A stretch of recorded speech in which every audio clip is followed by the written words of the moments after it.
बोला. तुम्हाला मराठी येत नाही? नहीं, हिंदी आती. पुढे मराठीत नाही म्हणणार नहीं आती मुझे. का? हिंदी आती. नोकरी कुठे करताय? Bank of Maharashtra. मराठी का नाही? मराठी का नाही? गव्हर्नमेंट मराठी का येत नाही मला ते सांगा. It is a nationalise bank. Marathi काय येत नाही? कुठे नोकरी करताय? Bank of Maharashtra. Bank of महाराष्ट्रामध्ये मुंबईमध्ये नोकरी करताय, मग तुम्ही मराठी का येत नाही? हिंदी. महाराष्ट्रामध्ये राहावं लागेल तर मराठी शिकावी लागेल. नो. का नाही? एक मिनिट थांबा, तुम्ही आता थांबा. का नाही? नो. का नाही? का नाही? मराठी बोलावं वेयर लागेल. It is return. काय नाही? अच्छा, रिटर्न मध्ये पाहिजे. ठीक Where आहे, it is तुम्हाला written. दाखवतो. जय महाराष्ट्र. मी अनिश खंडागळे, महाराष्ट्र नवनिर्माण सेनेचा चिटणीस.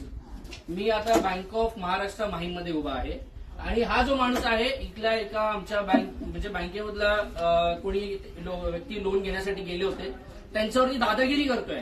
आणि प्लस दादागिरी करतोय. तो बोलतोय की तुमची भाषा उद्धट आहे आणि स्पष्ट बोलतो मला मराठी येत नाही. काय मराठी येत नाही? बरोबर ना? आणि बोलतो मराठीमध्ये मी बोलणार नाही. महाराष्ट्र नवनिर्माण सेनेच्या वतीने यांना आम्ही दाखवून देतो. आता काय बोलते? ठीक आहे, डन.